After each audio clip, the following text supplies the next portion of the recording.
감사합니다. 자, 말씀을 이렇게 받고, 지난주 복습부터 하겠습니다. 지난주 예레미야 애가에 대해서 우리가 함께 봤습니다. 살펴봤는데, 애가라는 단어가 슬픈 노래, 슬픈 시라고 말씀드렸습니다. 이 예레미야 애가, 예레미야는 왜 슬픈 시를 부르고 있습니까? 왜 슬픈 노래를 합니까? 남유다가 바빌론에게 멸망당했기 때문이다 라고 말씀드렸습니다.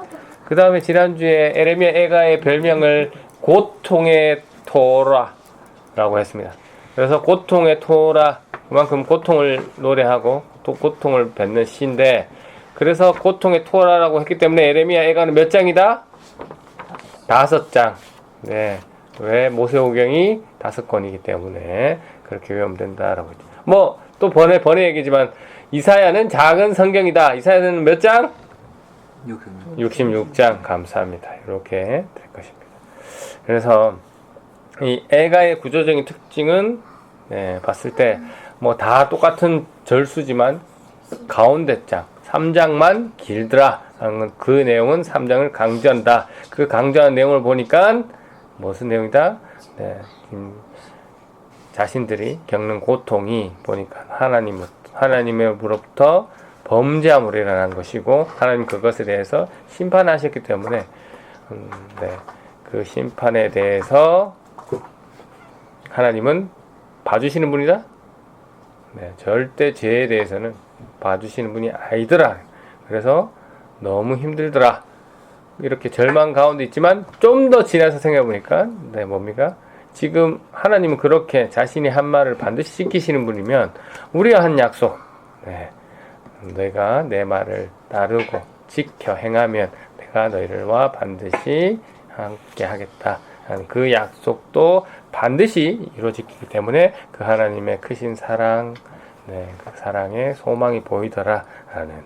그래서 지난주에 애가에서의 특징 또 하나, 자신의 감정을 직설적으로 솔직하게 하나님께 쏟아내는 그러한 모습들도 우리가 봤습니다. 그래서 우리도 우리의 감정과 우리의 마음을 하나님께 예쁜 말도 해도 되겠지만 직설적으로 표현하는 그런 방법도 필요하다라는 얘기였습니다.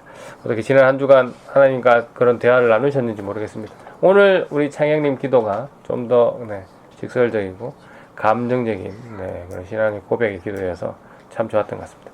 자, 오늘은 에스겔서입니다. 이어서 에스겔서, 다니엘서까지가 대선지서가 되겠죠. 에스겔서 당연히 양이 많겠죠. 양이 많고, 에스겔서는 포로로 끌려가서 예언했던 인물입니다. 에스겔은 언제 가냐? 언제 포로로 붙잡혀갔냐? 남유다가 침략을 크게 세 번 당하잖아요. 3번 당할 때 첫 번째는 누가 간다 했죠? 포로로? 다니엘과 세 친구. 여러 사람들이 가겠지만 다니엘과 세 친구가 첫 번째로 잡혀가고, 두 번째 친구 때, 두 번째 친구 때 요 에스겔이 끌려갑니다.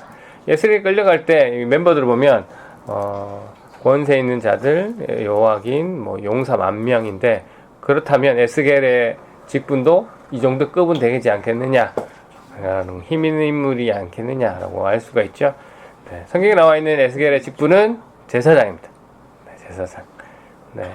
에스겔은 포로로 잡혀간 지 5년째 되던 해, 그때 하나님께 부르심을 받습니다. 제사장 때는 하나님의 부르심을 못 받다가 5년이 된 때 하나님께 부르심을 받아서 그때부터 사역을 시작합니다. 선포하는 사역을. 이 에스겔이라는 이름은 하나님이 강하게 하신다라는 것이죠. 지금 상황에 딱 맞죠? 포로로 잡혀가 있는 우리 유다 백성들에게 하나님은 강하게 하시니까 하나님을 잘 믿고 의지하고 따르라 라는 그런 사역에 걸맞는 에스겔의 이름의 뜻입니다. 그리고 에스겔서의 특징은 1인칭으로 되어 있습니다. 1인칭이라면 자기가 스스로 기술하는 거죠. 자기가 어떤 상황이 어떻고 라는 거. 글 쓰는 시점에서 썼기 때문에 저자의 관점을 우리가 쉽게 알 수 있는 그렇습니다. 그리고 또 에스겔서는 정확한 연대로 또 기록되어 있기 때문에 네, 그런 것도 에스겔서의 특징입니다. 그래서 에스겔서를 통해서 우리가 알 수 있는 것은 첫 번째로 하나님의 주권과 거룩함. 사실 앞에서 다 우리가 반복해서 나오는 내용들인데요.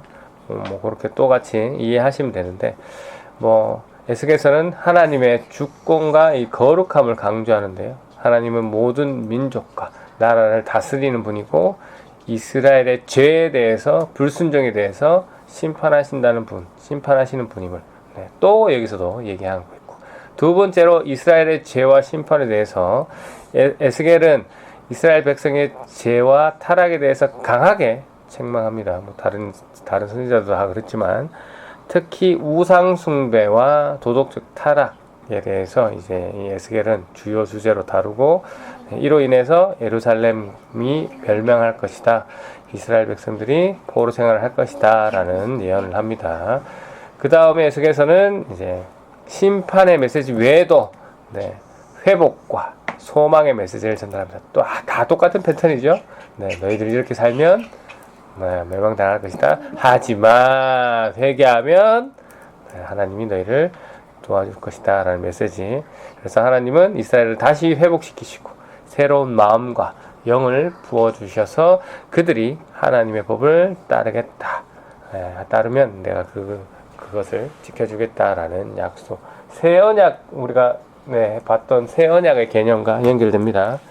그리고 에스겔서는 여러 가지 환상과 상징을 통해서 메시지를 전달하는데, 이 에스겔서 하면 방금 제가 본문으로 쫙 읽었지만 이 마른 뼈들의 살아나는 환상, 이 뭐라고요? 누가 살아나는 거라고요?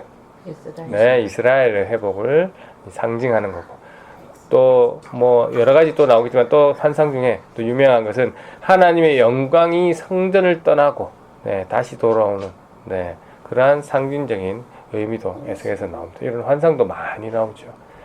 그 다음에 특이한 모습도 많긴 한데 이거 좀 이따 얘기하고요. 또 에스겔에서 후반부에는 이 새로운 성전과 그에 따른 예배에 따른 이 상세한 묘사를 이야기하고 있는데요.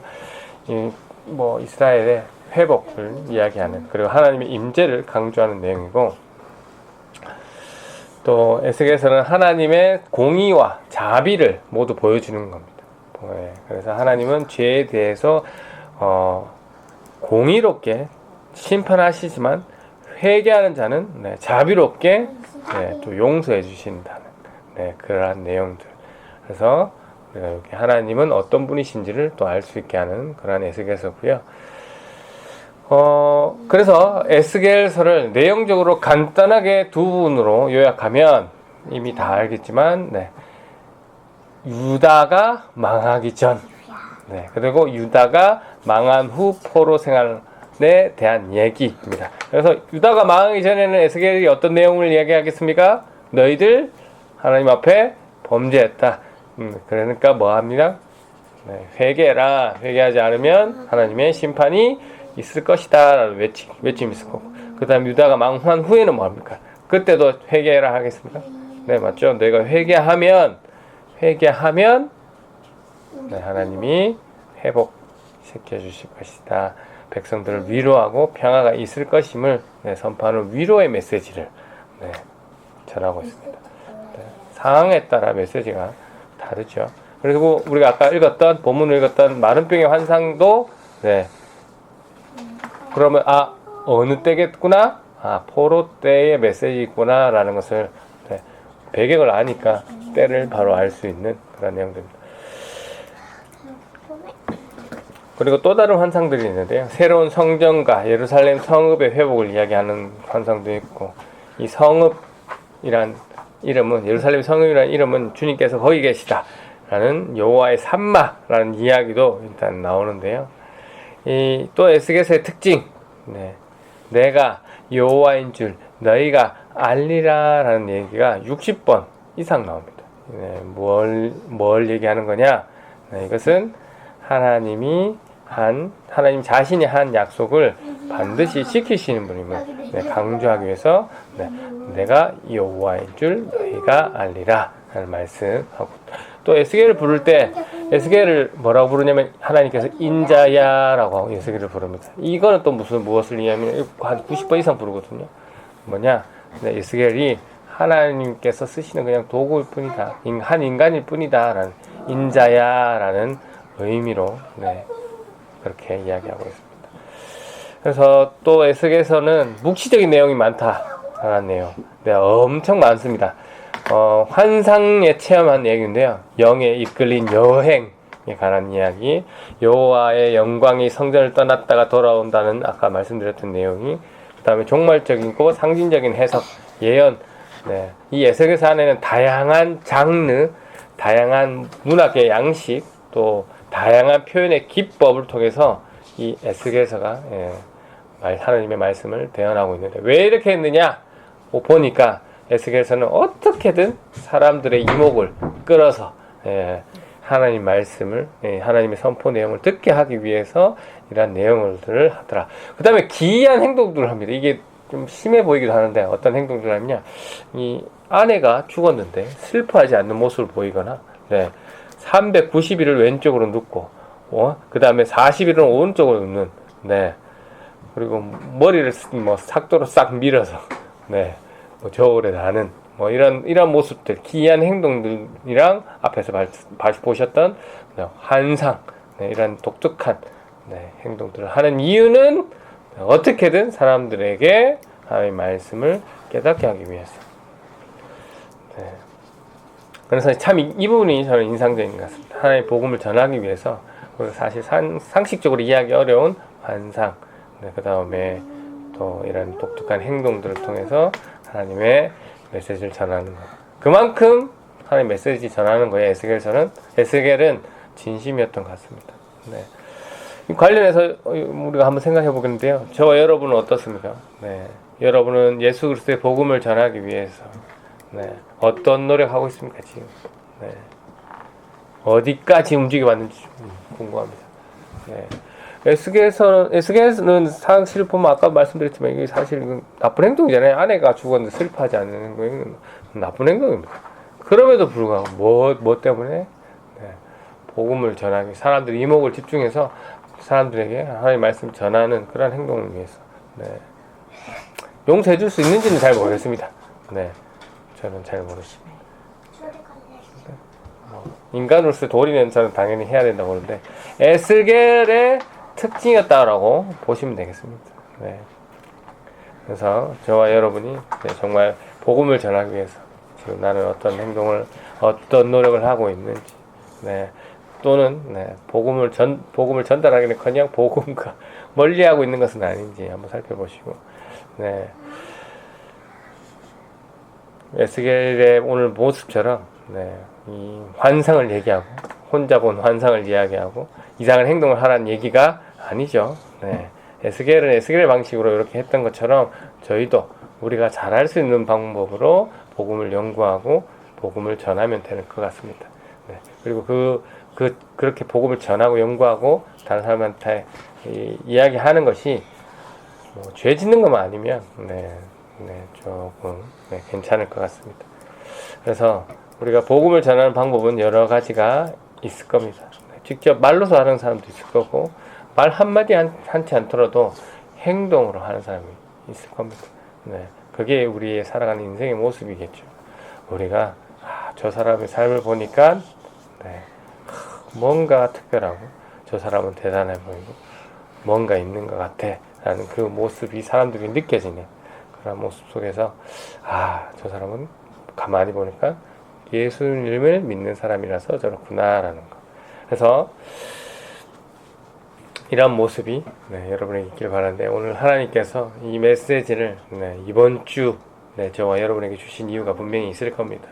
이번 한 주간 만나는 이들에게 내 입술로 또는 나의 몸짓으로 어떻게든 복음을 전하는 귀한 한 주간이 되셔서, 분명 이 세상의 모든 사람의 심판도 있을 것이고 우리의 인생에 대한 끝이 있을 겁니다. 하지만 우리는 그 끝을 아는 자로서 지금 현재의 삶을 감사히 여기고, 또 최대한 이 삶을 바르게 살려고, 주님의 뜻대로 살려고 노력하는, 그리고 이 끝이 어떻다라는 것, 그리고 이 끝을 모르고 살고 있는 이 사람들에게 예수 그리스도를 전할 수 있는 귀한 사역자의 삶을 살아내시는 우리 부산 레포츠교회 성도님들이 되시기를 주님의 이름으로 축원합니다. 아멘. 아멘.